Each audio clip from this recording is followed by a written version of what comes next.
Henry Louis Wallace was a serial killer who carried out a killing spree in his hometown of Barnwell, South Carolina, in 1990, during which he was responsible for the death of Tashonda Bethia.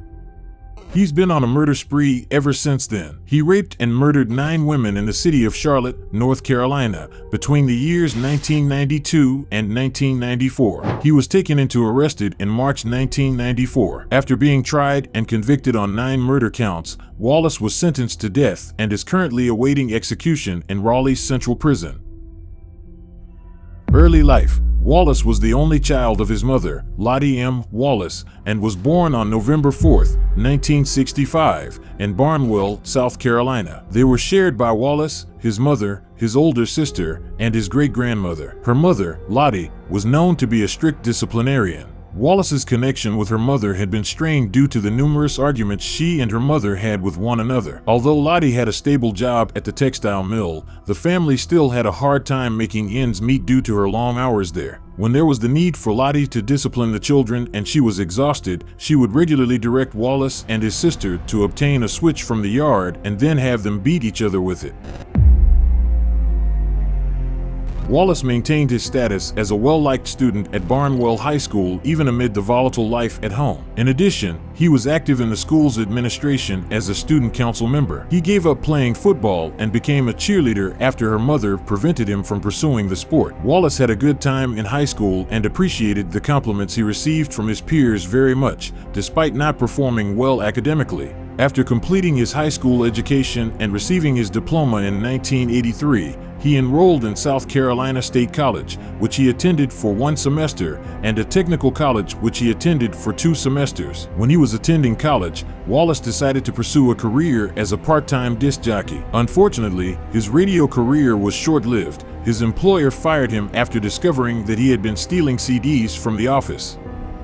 Navy and marriage. Wallace decided to join the United States Naval Reserve since he had few opportunities in Barnwell. According to all of the evaluations, he did well in following instructions. In 1985, he married her high school classmate, Moretta Brabham. He took the role of taking care of Brabham's daughter as a stepfather. Wallace started abusing drugs shortly after marriage. He used crack cocaine. He started burglarizing homes and businesses to get money to pay for the drugs. During the time that he was stationed in Washington, he was given burglary warrants for crimes that had been committed in the Seattle area. After being apprehended in January of 1988 for breaking into a hardware store, he was found guilty of burglary in the 2nd degree. The judge placed Wallace on 2 years of supervised probation, but his probation officer asserts that Wallace did not attend the great majority of the mandatory sessions during that time. In February of 1991, Wallace burglarized the high school he had attended and the radio station where he had worked. He was apprehended while attempting to sell part of the stolen recording equipment on the pawn market. In 1992, law enforcement officials detained him on charges of burglary. Following the disclosure of Wallace's criminal activities, he was given an honorable discharge from the Navy,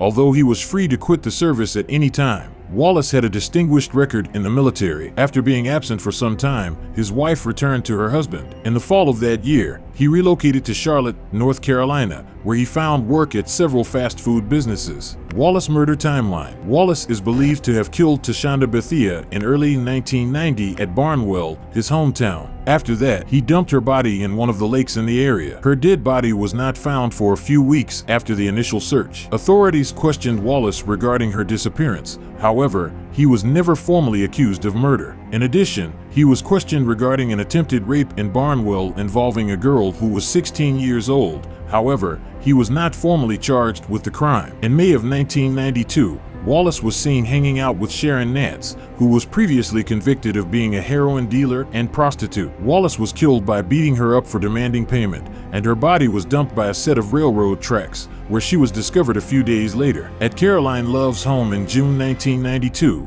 he attacked, raped, and strangled her before abandoning her body in the woods. Caroline's house was the setting for all of this. After he murdered her, he went with her sister to file a missing persons report at the police station. More than 2 years after she went missing, in March 1994, her body was discovered. On February 1993, Wallace's rape and murder victim Shauna Hawk's body was discovered in the home. Hawk was working under Wallace's supervision at Taco Bell. Dee Sumter, Hawk's mother, and Judy Williams, Hawk's godmother, founded the Mothers of Murdered Offspring in Charlotte, North Carolina, in March 1993. Their goal was to help other parents with the same pain of losing a child. In the early morning hours of June of the same year, Wallace was yet involved in Audrey Spain's brutal murder and rape. Spain's body was found in the woods 2 days later. In August of the same year, Wallace raped, killed, and then burned Valencia M. Jumper. Valencia was Wallace's sister's friend. A month later, in September 1993, he visited the house of his college classmate and mother of 2 sons, Michelle Stinson. Michelle consistently struggled to make ends meet during that time. Both he and Stinson had previously worked at Taco Bell. He sexually assaulted and stabbed her repeatedly in front of her eldest child. On February 4, 1994, Wallace was arrested for theft, but the authorities had not yet linked him to the murders at the time of his arrest.